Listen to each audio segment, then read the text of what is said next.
बगल वाले के बेटे को देखा है, कितना अच्छा काम करता है, कितनी तारीफ करती है पूरी सोसाइटी उसकी। और एक तू है इतना निकम्मा, दिन भर वीडियो गेम खेलता रहता है, और तेरे पिताजी भी तो तुझे कुछ नहीं कहते। आप ये सोच रहे होंगे कि आज इसे अचानक से क्या हो गया, लेकिन आज की ये कहानी आपको ये सोचने पर मजबूर कर देगी कि इंसान की फितरत ऐसी होती है कि वो अपने बच्चे, अपने आसपास के लोगों से इतना प्रभावित होता है या भावुक हो जाता है, या फिर इतना कह लीजिए कनेक्ट हो जाता है कि वो इंसानों को तो छोड़ो, फिर अपने भगवानों को भी कंपेयर करने लगता है। आज की ये कहानी जिस भी इंसान की है, उसका कहना यही था कि उसके अकॉर्डिंग उसके लड्डू गोपाल उसकी नहीं सुनते थे, मगर बगल वाले के लड्डू गोपाल उनकी सुना करते थे। अब ये कहानी जितनी सत्य मैंने मानी, उतनी वो हर कोई मान सकता है जो कृष्ण के प्रेम में है। ये कहानी जिसकी भी है, उसने सुनाई, और सुनाते सुनाते कभी भावुक हुई और कभी मुस्कुराई। तो कहानी कुछ यूं है कि बात दिल्ली की है, और दिल्ली में रहने वाला ये किरदार, ये कपल की शादी हुई। और शादी के बाद ऐसा नहीं था कि कामकाज था नहीं, उनके पति के पास कामकाज तो था, लेकिन हमेशा से एक सपना था कि वो एक अपना बिजनेस स्टैब्लिश करें, और बिजनेस भी एक खिलौनों की दुकान का, क्योंकि उनको बच्चों से बात करना, उनसे इंटरेक्ट करना और डील करना अच्छा लगता था। अरे हाँ, जिनकी कहानी मैं सुना रही हूँ उनका नाम तो मैंने आपको बताया ही है। तो इस कहानी के किरदार हैं प्रेरणा और सार्थक, और मैं ममता चौहान आपके लिए फिर एक बार लड्डू गोपाल की सत्य घटना लेकर प्रस्तुत हुई हूँ। तो प्रेरणा हमेशा उनसे कहती है, अपने पति से कहती कि भगवान लड्डू गोपाल जिनकी हम पूजा करते हैं हमारी जरूर सुनेंगे। लेकिन ना, प्रेरणा को खास विश्वास नहीं था, बस वो ऊपर ऊपर से कह देती। अब प्रेरणा को 4 साल बाद बेटा हुआ, और उसके 2 साल बाद बेटी। घर में सब कुछ ठीक था, कोई कमी नहीं थी, मगर अभाव था उस चीज को पाने का जो उसने आज तक नहीं पाई थी, और वो प्रेरणा के पति के चेहरे पर साफ दिखाई देती। प्रेरणा का पति मुरझाया मुरझाया सा रहता, और प्रेरणा उसकी खुशी के लिए भगवान से अरदास करती, लेकिन कोई फल ना निकलता। अब बगल वाले, जिनका नाम दिव्या है, उनके पास भी एक लड्डू गोपाल थे। वो उन्होंने कई बार पड़ोसी होने के नाते कई फंक्शंस में प्रेरणा को बुलाया, मगर प्रेरणा ज्यादा मिलनसार नहीं थी। लेकिन अचानक से प्रेरणा के घर इनविटेशन आता है कि दिव्या के बेटे का बर्थडे है, और उससे पहले दिव्या ने कौन बुलाई थी, या फिर कोई संस्था बुलाई थी जिससे उन्होंने कीर्तन रखा था कृष्ण का, लड्डू गोपाल का। तो प्रेरणा ने इस बार सोचा कि चली ही जाती हूँ, नेबर हूँ, कितने सालों से बुलाती आई है, मैं गई भी नहीं। अब इस बार प्रेरणा चली गई। सामने लड्डू गोपाल को देखकर चेहरा थोड़ा सा मुस्कुराया, और उसने हाथ जोड़ के कहा, प्रभु आप तो सब जानते हैं, थोड़ा इनका भी ध्यान दीजिए ना, बड़े उदास रहते हैं, इनकी इच्छा पूरी तो कीजिए। अब आप कहेंगे ये तो फिल्मों में होता है और यहाँ कैसे हो गया। अब मैं ना जानूं कैसे हो गया, उसकी महिमा है, वो कुछ भी कर सकता है। और ये कुछ इतनी जल्दी हो गया जितनी जल्दी हालांकि होना नहीं चाहिए था, बट हो गया, तो अब क्या बोलूं। जैसा बताया वैसा ही बता रही हूँ कि हुआ कुछ यूं कि अगले ही दिन उनके पति के दोस्त का कॉल आया, जिसका नाम था आकाश। उसने कहा कि क्या कर रहा है आजकल। प्रेरणा के पति, जो इन 6 सालों में 8 जॉब चेंज कर चुके थे, जिसमें किसी जॉब में बॉस से पंगा हो जाता, किसी में मन नहीं लगता, किसी में टाइमिंग्स को लेके इशू, किसी में क्लाइंट्स को लेके इशू, तो किसी में डिस्टेंस को लेकर इशू था। अब क्या बोलता, क्या कर रहा हूँ। उसने कहा नौकरी कर रहा हूँ यार, लगा हुआ हूँ। तो आकाश ने कहा बिजनेस करेगा। उसने कहा कैसा सा बिजनेस। कहा घर आता हूँ, सब समझाता हूँ। घर आया, उसने बताया कि मैं एक खिलौनों की दुकान स्टैब्लिश करना चाहता हूँ, मेरे पास काफी बड़ा गोडाउन है, और मेरा पैसा लगा ले और अपना अनुभव लगा ले, और हम काम शुरू करते हैं। ये सुनकर सार्थक को बहुत खुशी हुई, और प्रेरणा भी बहुत खुश हुई। अब सार्थक ने दुकान में काम करना शुरू किया।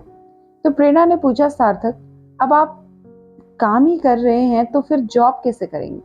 कुछ महीने तो सार्थक ने की, लेकिन अब सार्थक को लग रहा था कि काम सही चल सकता है। आकाश ने भी कहा छोड़ यार, मिलकर भाई इसमें काम करेंगे, और प्रॉफिट जितना होगा उसका आधा आधा। तो ऐसे ही करना शुरू किया। अब सार्थक बहुत खुश रहने लगा, बहुत उन्नति भी होने लगी। एक बार यूं ही दिव्या प्रेरणा के घर आई और ऐसे ही हालचाल पूछा। तो प्रेरणा को याद आया कि मैंने इसको तो कोई गिफ्ट दिया ही नहीं उस दिन बेटे के बर्थडे का। सोचा चलो अब याद आ गया है तो दूंगी जरूर। तभी सार्थक एक समस्या लेकर आया। उसने कहा कि यार पता है कुछ प्रॉब्लम हो गई है। प्रॉब्लम ये हुई है कि जहाँ हमारा शोरूम है ना, उसके सामने ही एक बहुत बड़ा शोरूम बन रहा है और सुनने में आया है कि वो खिलौनों की दुकान बन रही है। ऐसा हुआ तो हमारा मार्केट तो ठप हो जाएगा। क्या पता वो और सस्ता दे दे, कहीं और से होलसेल सामान उठा लाए। हम क्या करेंगे फिर? ये सोचकर सार्थक थोड़ा परेशान था। अब प्रेरणा तो इस बात से परेशान थी कि उसके बेटे को खिलौना ही नहीं दिया या कोई गिफ्ट ही नहीं दिया। तो उसने सार्थक की बात को सुना और कहा कुछ नहीं होगा, लड्डू गोपाल है ना, सब संभाल लेंगे। आप ऐसा कीजिए ना, वो दिव्या की बेटी का बर्थडे था, मैंने उसे कोई गिफ्ट नहीं दिया, एक अच्छा सा गिफ्ट ला के दीजिए। उसने वो गिफ्ट ला के दिया। भेंट करने प्रेरणा दिव्या के घर गई और लड्डू गोपाल को प्रणाम किया और कहा प्रभु फिर से थोड़ी सी समस्या आन पड़ी है, थोड़ा मार्गदर्शन कीजिए और सार्थक की ना समस्या सॉल्व कर दीजिए। अब 1 महीना 2 महीने तो कुछ नहीं हुआ। वो मॉल वैसे ही बनता रहा, सार्थक वैसे ही परेशान रहा। लेकिन अचानक से वो मॉल का जिस दिन उद्घाटन हुआ उस दिन पता लगा कि उसमें तो कपड़े हैं, वो कपड़ों की दुकान है। ना जाने जितनी पुख्ता खबर थी वो गलत कैसे होगी। अब कहीं ना कहीं प्रेरणा के अंदर शक आ गया कि मेरे ये कहना तो मेरी सुनते ना है, पड़ोसी का लल्ला मेरी सुने है। तो वो अपने लल्ला के पास गई, उससे हाथ जोड़कर कहा, ए लल्ला, लड्डू गोपाल आपकी मैं पूजा करूं हूं ना, तो आप अपनी माँ की क्यों नहीं सुनते हो? बगल वाले के लल्ला को देख, पूरी सुनता है मेरी, जो कहती हूँ इच्छा पूरी कर देता है। अब बता, मेरे से कोई गलती हुई तो बोल, नहीं तो ऐसे थोड़े ना होता है लल्ला। ऐसे कहकर हाथ जोड़कर उससे बातचीत करती। ये सुनते या ऐसा बोलते सार्थक ने सुन लिया। सार्थक ने कहा तुम क्या बोल रही हो?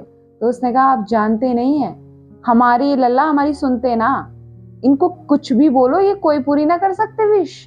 तो विश कौन पूरी करे है थारी? मेरी विश तो बगल वाला लड्डू गोपाल करता है पूरी। ये सुनकर सार्थक के मुंह पे हंसी आ गई। उसने कहा कैसी पागलों वाली बातें कर रही हो, भला ऐसा होता है? कहती हाँ ऐसा ही होता है। जब जब मैंने अपने लड्डू गोपाल से मांगा इन्होंने तो मुझे कुछ नहीं दिया, ऊपर से हर चीज में लेट लतीफ, लेकिन उनके पास जैसे ही जाते हैं चमत्कार हो जाते हैं। अब ये सुनकर उनके मुख पर से हंसी छूटनी बंद नहीं हो रही थी। सार्थक का मन था कि अपना एक काम शुरू करे, ऐसा ही यही बिजनेस को बढ़ाए, लेकिन अब अपने आप को ओनर बनाना चाहता था। अब ये जैसे ही उसने अपनी इच्छा जाहिर की, बस प्रेरणा के मन में तो आ गई कि एक बार वहां जाकर दिव्या के लड्डू गोपाल से हाथ जोड़ दूं तो काम सिद्ध हो जाए। लेकिन अब रोज रोज थोड़ा ना किसी के घर जाया जाता है और सीधा मंदिर में घुस जाया जाए, ऐसा हो सकता है क्या? ऐसा नहीं होता। तब इस बार प्रेरणा बहाना ढूंढने लगी। तभी वो दिव्या के घर गई। दिव्या ने दरवाजा खोला, आओ भगत की। तो उसने कहा एक बार लड्डू गोपाल है ना जो आपके, उन्होंने एक ड्रेस पहनी थी, वो देखना चाह रही थी, क्योंकि ना वो मैं अपने लड्डू गोपाल के लिए सेम सिलवाना चाहती हूँ। तो दिव्या ने कहा हाँ जरूर, बताओ कौन से रंग की थी? तो उसने कहा नीले रंग की थी। नीले रंग की? देखो मेरा लल्ला ना मेरे बच्चे के जैसा है, मुझे याद है कि वो किस किस रंग के वस्त्र पहनते हैं या मैं उन्हें पहनाती हूँ। उनके पास नीले कलर की कोई है नहीं ड्रेस। देखा हो है, अरे है, अरे वो बुधवार शुक्रवार, एग्जैक्ट याद नहीं आ रहा कब पहनी थी। देखो है नहीं, मैं खुद कह रही हूँ, और आज भी उन्होंने वो कलर नहीं पहना। कहा हाँ लेकिन फिर भी एक बार देख आती तो मेरा भी मन शांत हो जाता। कहा हाँ देख लो, लेकिन नहीं पहना। अब इस बार प्रेरणा अपने साथ एक छोटा सा फोन लाई थी जिसमें वो फोटो लेना चाहती थी। उस समय की बात है जब फोन इतने एडवांस लेवल के कैमरे के साथ आम न थे। अब फोटो लेने गई और उसने चुपके से फोटो निकाल ली। जब घर आई तो देखा तो फोन में फोटो क्लियर नहीं आई है। अरे लल्ला क्या करता है तू, हिल गया होगा तू भी, देख फोटो ही साफ नहीं आई तेरी। ऐसा कहकर मुरझा लिया। अब बच्चे थोड़े बड़े हो रहे थे तो उन्होंने पूछा तो माँ ने सब बता दिया। बच्चे दिव्या के बच्चों के साथ खेला करते थे तो वो भी फोन लेके घूमने लगे कि एक लड्डू गोपाल की जैसे ही समय रहे फोटो ले ले। लेकिन वो तो काना है, नटखट बालक हैं, जब तक उनकी मर्जी ना हो पत्ता नहीं हिलता, फिर उनकी तस्वीर कैसे कोई खींचे? हो ही नहीं पाया। अब अंततः प्रेरणा हार गई। उसने दिव्या से जाके बोल ही दिया, मुझे ना तुम्हारे ये लड्डू गोपाल चाहिए। ये सुनकर दिव्या बड़ी हैरान हुई और इतना कह के प्रेरणा थोड़ी संकोच में आई और घर आकर अपने पति को बोली कि मैंने ना दिव्या से उसके लड्डू गोपाल मांग लिए। तो सार्थक बड़ा हैरान हुआ। उसने कहा क्यों, हमारे पास है तो सही। कहती अरे मैंने कहा था ना, ये लड्डू गोपाल सुनते नहीं है, उसके लड्डू गोपाल सुनते हैं। तो उसने कहा अभी भी तुम इन्हीं बातों में पड़ी हुई हो। हाँ पड़ी क्या हुई हो, सच है ये, तो मैं उससे मांग रही थी लेकिन उसने नहीं दिए। तो उन्होंने कहा तुम दे दोगी अपने लड्डू गोपाल। तो उस प्रेरणा ने कहा नहीं मैं नहीं दे सकती। ऐसा भी नहीं है कि ये सुनते नहीं है तो मैं इनकी सेवा नहीं करती, पूरे श्रद्धा भाव से मैं इनकी सेवा करती हूँ, इन्हें भोग लगाती हूँ, लेकिन मुझे वो लड्डू गोपाल भी चाहिए। और ऐसा कह के दिव्या के घर को फिर चली गई। सार्थक पीछे पीछे गया। जब उसने फिर से यही बात दिव्या के आगे दोहराई तो सार्थक ने कहा थोड़ी परेशान है ना, इसीलिए विचलित बातें कर रही है, अब मन पे मत लगाइएगा।